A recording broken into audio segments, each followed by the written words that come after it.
Hi, I'm Brian. Welcome to Autogefuehl and welcome to the Paris Motor Show and welcome to the brand new WEY Coffee 01.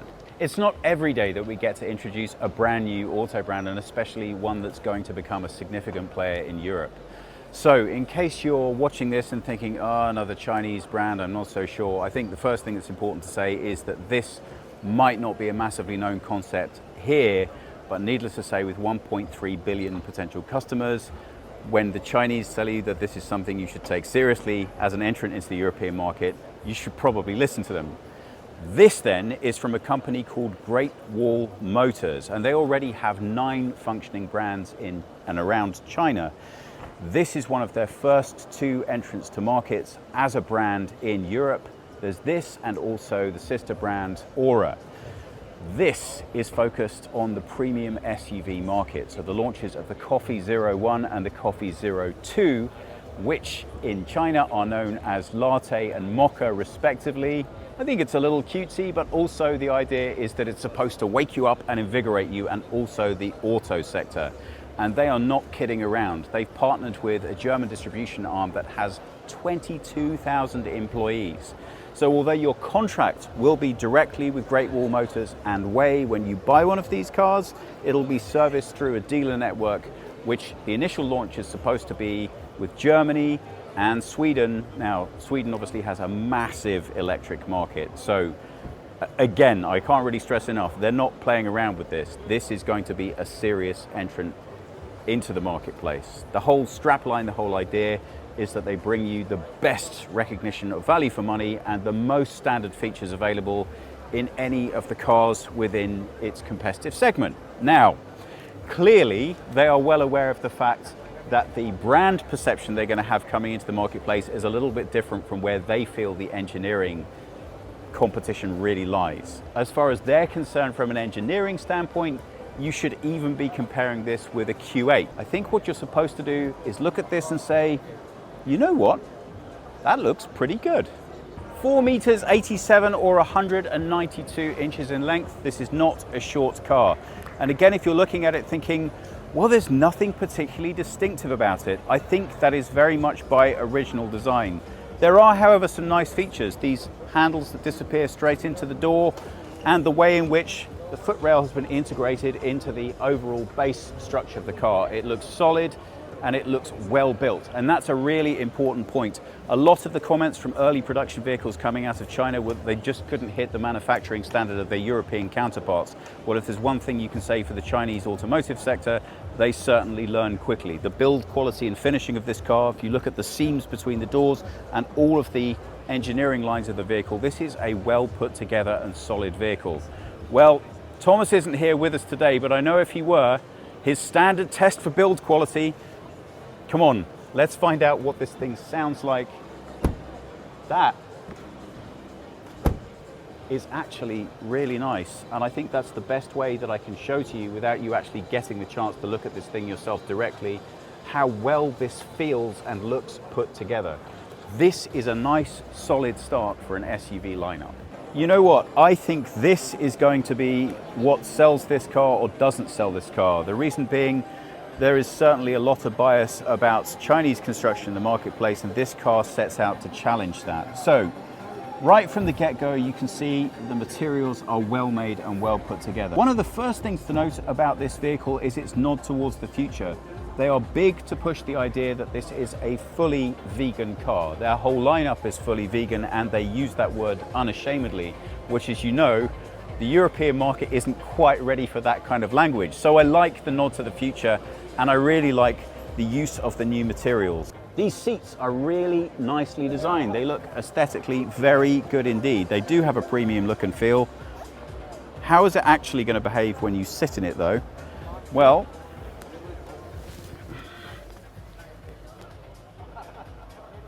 okay, I did tell you I was going to be pretty critical and direct about the experience, and I have to report it's really nice. This feels good. This does feel like a premium finish. Now, honestly, as I said about the overall aesthetic view that you get when you even look for the first time into the car, I do think that there is a lot here to be evolved for later models. But given that this is a first entrance to the European sector. Look at this, the magic appearance of the keys. I think that it's really a very good place to start from. The cockpit feels nice, the finish feels nice, the design feels nice. If anything, my only real criticism would be a little bit like the exterior of the car. There's not quite enough unique WEY personality in this for me yet. I would really like the brand to be jumping up and down and shouting at me, "We're here!" But I respect the fact that it probably takes a little bit longer to start shouting until you know exactly what and who you want to be shouting to. So, thumbs up, really nice start into the market. Screens inside here are a 9.2 diagonal driver's display and a 14.6-inch infotainment system. Now, because this is a show car and on the stand, apparently I can only switch it on once every 5 minutes. So what I'm now going to do is get Jonas to hop into the back so I can power it up and we can show you what the intro sequence looks like on the system. So the nice guys from WEY have given us the key to the vehicle so you can see what you will be holding. I would say that's nice. It's pretty basic and straightforward, but it's good. Should allow us to start the car. Are you feeling optimistic, Jonas? Here we go.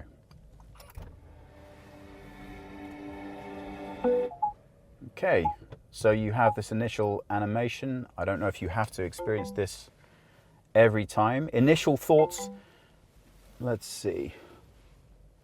There we go. Initial thoughts, the driver's display is very, very small indeed. Now, I'm not quite so sure in real world usage how that would actually play out.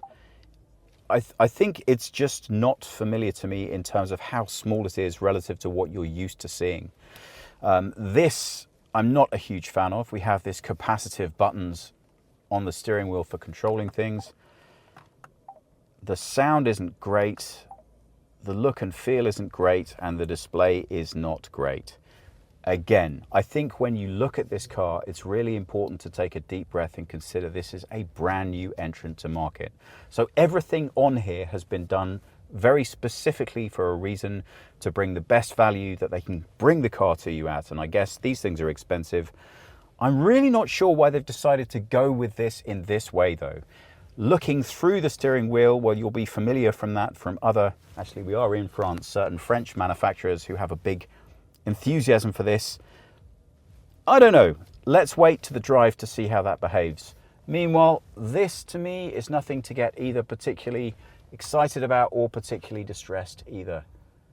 It seems nice and responsive. Now, I was told that as far as the production on this car is concerned, everything physically is finished, but the software is still in its last level of generation. So if something doesn't work perfectly, don't blame the car. This is a show vehicle. You can't really compare them honestly. But as you can see, it doesn't really look radically different from anything that you would expect, and the system is relatively responsive. Actually, the noises are kind of pleasant once you get used to them.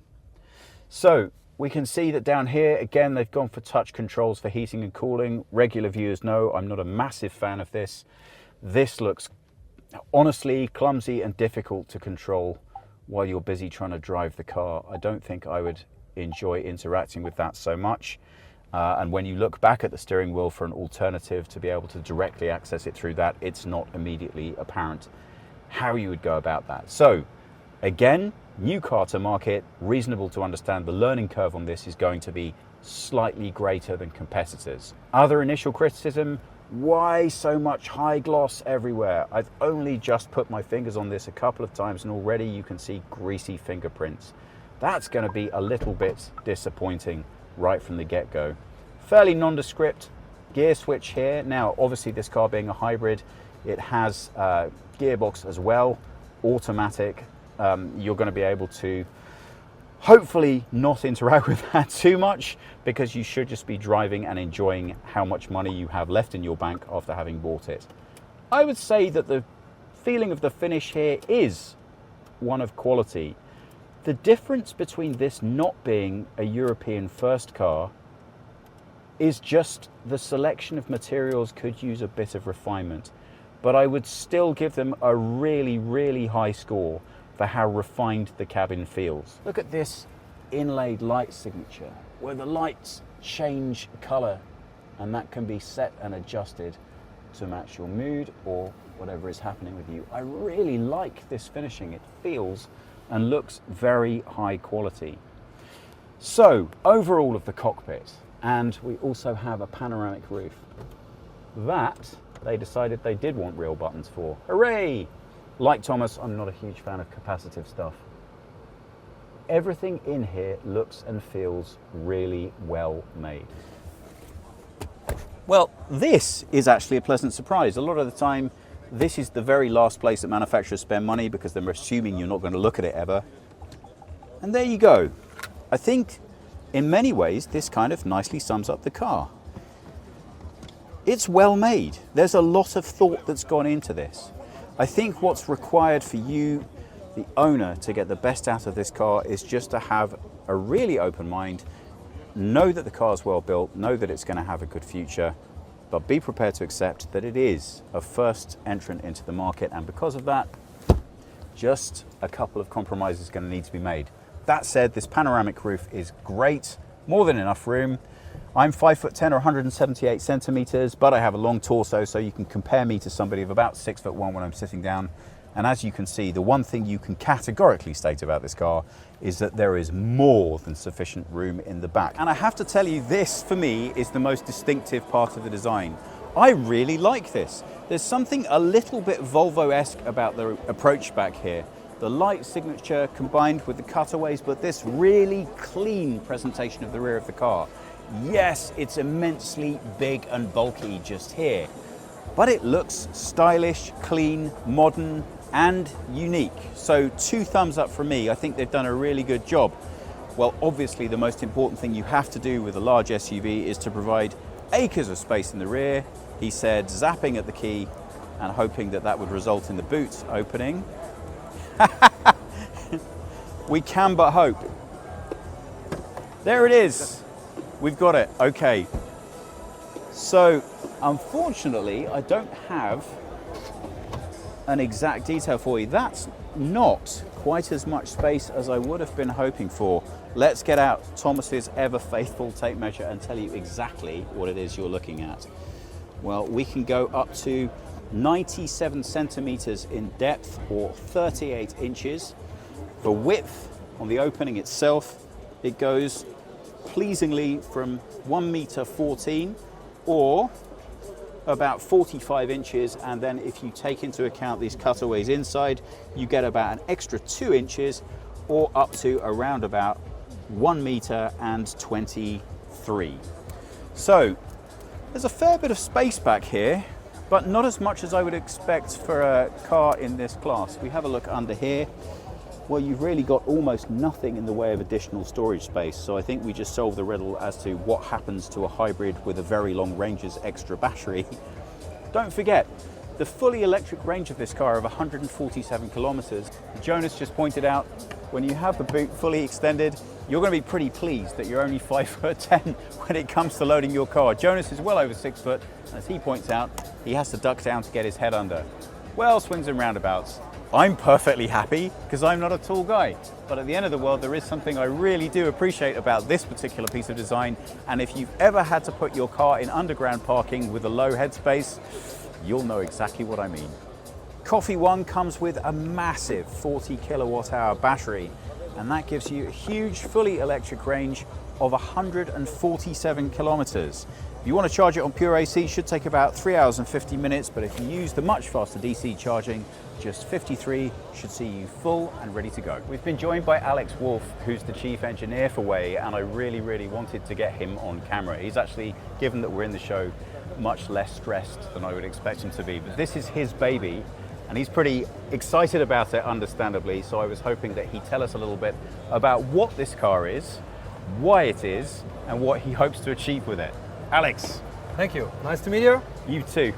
Of course, pleasure to me to pronounce our new car here. It's our WEY. WEY is our luxury SUV brand. That's our Coffee 01, the first model we want to launch here. You see it in the front, even our big shark mouse with the WEY logo, the big WEY logo. WEY, the name of our founder, Jack WEY, he gave the name for quality and a good price. Pouding and Bauding, it's the old spelling for Bauding, where the car comes from. And that's the tower where Mr. Jack WEY was raised, and he always saw that, like here the Eiffel Tower. It's in his hometown. That's where we have a vertical language. a design language in this car. You see it all in the lights there. We have a really masculine, I really love this masculine front of our car. And it's nice when a car comes in your mirror and you say, oh, it's a big car, you can move over. That's really nice. We're talking about this car from the size itself. It's like a BMW X6 from the size, or Audi Q8. And the wheel range is exactly the same. For marketing topics, we will put it a little level down, like to a GLC Mercedes-Benz or Audi Q5, something like this. From the powertrain itself, we have here a 2-liter 4-cylinder engine and a double clutch 9-gear shift system from our 100% daughter HiSet. It's a high performance gear shift, combines performance with economy, something like this. Then also we have it's a hybrid. We have a P2, P4, that means P2, a smaller electric engine on the same axle at the front, and a P4 independent electric axle in the back. Now that's my first question. Yes. It's interesting, obviously you decided this was the right way to enter into the market. Why did you go with a hybrid over a pure electric for your first entrance? Because we have different brands. Right now, as a gravel motor itself is the mother. We have right now 8 different brands, and each brand has their own focus. Right now, we have this in the middle class with the Aura brand. It's next to us here. There's a pure BEV. And here we have like our hybrid family. We want to show our hybrid technology, because in China it's an IC engine only. And for Europe we decided to bring our hybrid. And it's the first step maybe to hydrogen in the next step, because we are testing it already, hydrogen. For that we have it in our company already done, a serial production for hydrogen, but now we're going for hybrid. And then hydrogen is the next step for this one. And even pure electric is possible for WEY in the future. Now, here's the really big question. A lot of the people who view our channel are customers already of BMW, of Audi, of Mercedes, and this would then be a radical departure for them. What would you say to those people directly in terms of why they should consider this as their next car? Of course, I was driving an Audi. I still have an Audi at home, but I think my next car will be a WEY or an Aura. Of course, Mercedes-Benz and BMW is a great car, sportive, but right now more and more German or European engineers are working on WEY and bringing their experience from even BMW. I work for BMW, and we bring it in to get this car as much as sportive and comfortable for the customers, that they really have a great car to feel the energy, the power, the quality. Inside, our Chinese colleagues did the best of quality, haptic, optic. When you're sitting in, it's like you're feeling welcome in your living room inside. Everything you touch is the best quality. We have here a vegan car, that means no animal products in this car. And when you sit in, you really feel comfortable. You have massage seats, ventilated seats. You have a lot of space. In the second row even, I can sit really easily to cross over my legs. It's really a lot of space. And for the power, we shut it down the engine with 235 kilometers an hour, so that's enough for everybody for hybrid. We have here in this car, because BMW has only reached right now with the best hybrid, they have about 80-85 kilometers electrical range. We have a minimum of 145 kilometers electrical range. Yeah, that's quite something. And right now in Paris we have out of fuel here, out of gas. Yeah. The last 4 days I'm driving away in Paris. The last 4 days I'm driving pure electric without gas, because I have no gas. So without charging, so that's great here. That's really a good thing. And even when you enter, and when you have a passenger inside with gas, it's about a 2.5 ton car. Regular empty, it's 2,350 kilograms. And to accelerate on 100, it's 4.9 seconds. Would it then be fair to say that the idea is saying, listen guys, what we want to show you is that we can produce a high quality product at less money, because you're getting more of your money as a customer going into what's in this car. Indeed. And we're giving you more than you can get from somewhere else. Indeed, that's the first thing, of quality and power. That's the first thing. And the next thing is about quality and safety. For this one, we announced the message 5 weeks ago. We get for both cars 5-star rating, ENCAP. And this car, in the last 10 years of ENCAP, of I think 10,000 cars, we are on place 3. This car has place 3, like better than Maybach, A8, S-Class, whatever in ENCAP. And in the fourth category about autonomous driving and driving assistance systems, we reached a number no other car reached ever again, 96 points of 100. Wow. And so this one is really, so we can say really safe is good here. And our founder, Jack Way, said, safety does not cost anything. We have all safety features and airbags from the basic model, all included. You only have like, you pay money only for nice living, like Yeah. different colors, Yeah. different seats, that's everything.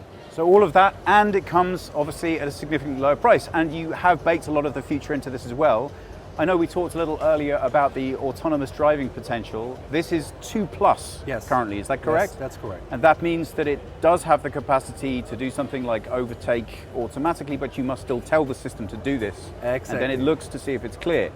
And for autonomous driving level 3, the car is making up its own mind to do that all by itself. That's right. But now, autonomous driving level 3, that's already a thing in China, right? There are cities that are already set up and using that? I'm not totally confirmed with this. I know the details, that's why I have to ask for this. But the car itself has the capability for level 3. Maybe in the future we can update it over the air, that it's possible after Mercedes-Benz right now doing the testing. Maybe after that we get a confirmation and can ask for the license to do that also. Now that's actually a really good point to mention. So clearly this is an online car, has very, very complicated software. Software is always going to be a significant concern of any new car customer. Will I be able to get this car to run updates without me needing to worry about it? Am I going to need to find a dealer? Am I going to find it difficult to find someone who can do things to this car? Also right now we are in discussion with our own R&D department, what we want to update, what is allowing. That's why, because it's critical about the data logging, that's why we're right now really into deep conversation with our R&D department, what we allow. I think from the technical side, like navigation, something like this will be the first step, will be updating over the air at your home. But I think on the other things, we will wait a little bit because it's a new car. We want to be safe that when you update your car at home, that you can still drive it. That's why we are really in deeply communication with our R&D department in China. Now a quick look at the Coffee 02. Well, for me, visually, this ties in a lot more neatly than the Coffee 01. I like the way that the styles are all compressed in. Interesting to note that when Alex showed us around, he explained that this is a tower that is famous from where WEY is produced. I can't help but look at the front of this vehicle and think Lincoln. Am I the only guy thinking that? Maybe that's a little bit unfair. But I think as an opening statement, this is a good, solid choice of grille to go with. Kind of in keeping with the rest of the car.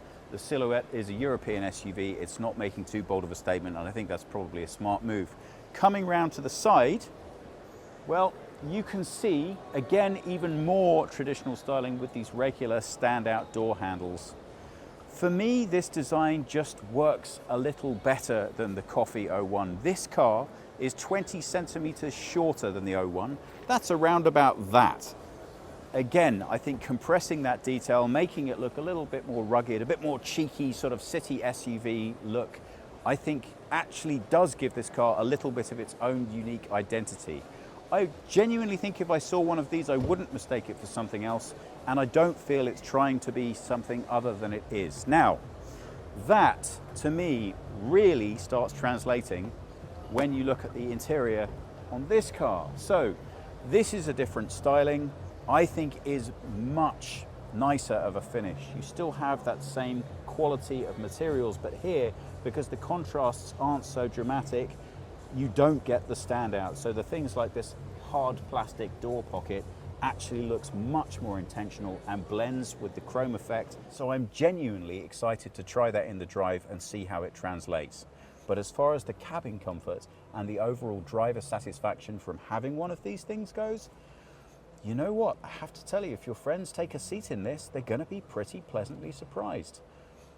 I don't think it comes as a big news to anyone that the Chinese car market is going to be having a lot bigger of an influence on Europe going into the future.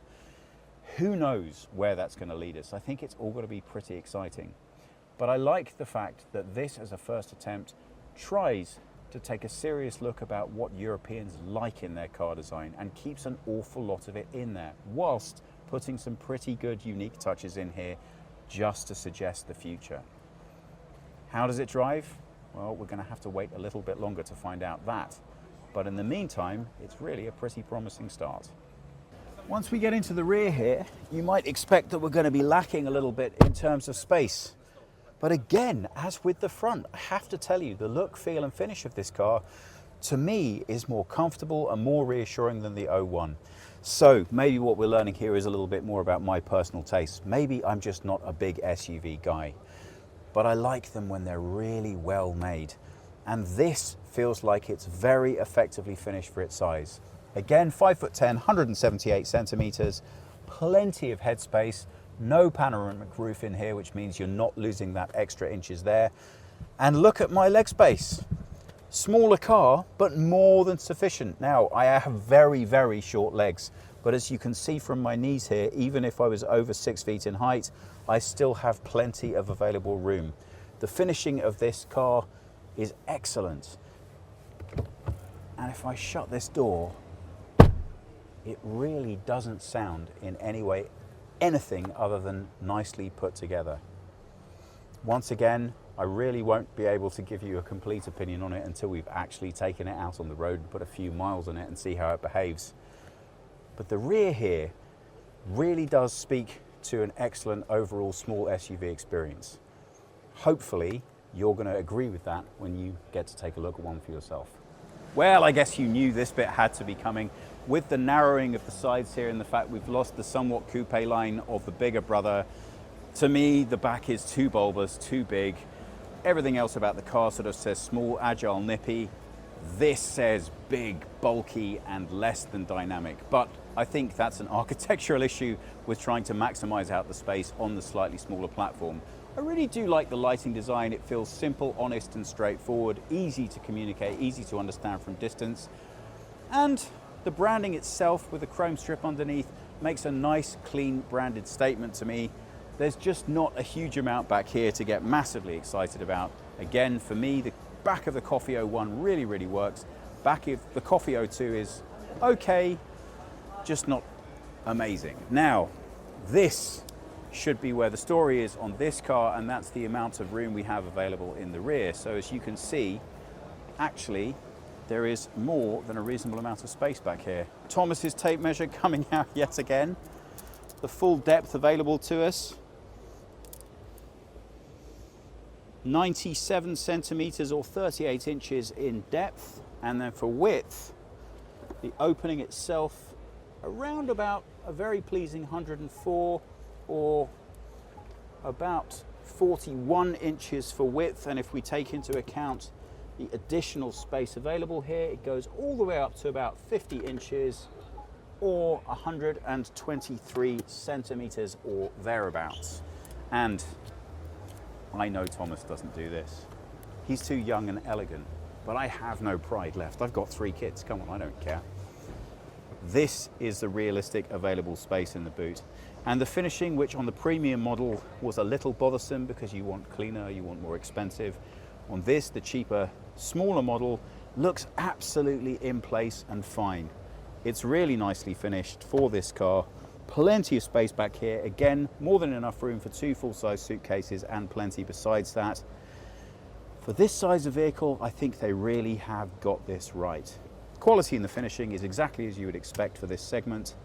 Yes, you lack a little bit of refinement. This is a solid metal bar, you know, there's no kind of covering for it. But it's overall actually pretty great. I've stolen Alex again so he can give us an insight into its smaller brother, the Coffee 2. Alex, what's the thinking? Obviously you're going to need a smaller competitor to come to market at the same time. Is it just a smaller version? What makes this car unique? What makes it special? What am I looking at? Okay, yeah, of course, we have here the Coffee 02. It will be following the Coffee 01 next year, in the beginning of next year. Of course, it's a little bit smaller, even it's a little bit higher than the Coffee 01 because the Coffee 01 is a coupe version and this has a regular version. It's almost the same size as a BMW X3 long version, like the Chinese version. You have even more space in with your head in the second row. But the first thing you see is only the door handles because they really look similar. The door handles, the Coffee 02 has regular door handles. The Coffee 01 has like door handles which can disappear. But yes, of course, it's a smaller one. But we have 2 options in this car. We will start this version in Germany and Europe. First, the first half a year only as a front-wheel drive. That means the 4-cylinder IC engine and a P2, as only the front electrical, as only front-wheel drive, has then less power than the Coffee 01. But half a year later, we will bring almost the same powertrain in the Coffee 01, so almost P2 and P4 in the back. So does that mean we're going to have an even further fully electric range on this later on? No, because the battery itself had about 6 kilowatt hours less than the Coffee 01. Okay. So it will be almost the same. From the power, it will be, I think, about 10%, 8% less than the Coffee 01. We will see what comes out at the end. But it's driving really great because itself has about 300, almost 300 kilogram less weight of the Coffee 01. Right now, my test car has the same powertrain as the Coffee 01. It's really sportive, and with less weight, it's even more sportive. So I love lighter, it. smaller, more agile, more adaptable. I guess if you're going for the premium SUV feeling with a Coffee 01, the idea here is to make it more utilitarian approach, sort of Exactly. more for everyone. More for everyone.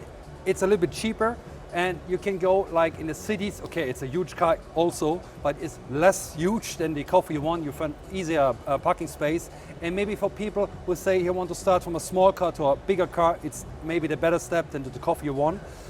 Inside, you have almost the same space as in the Coffee 01 when you're driving a little bit smaller, but you have all features the same as in the Coffee 01.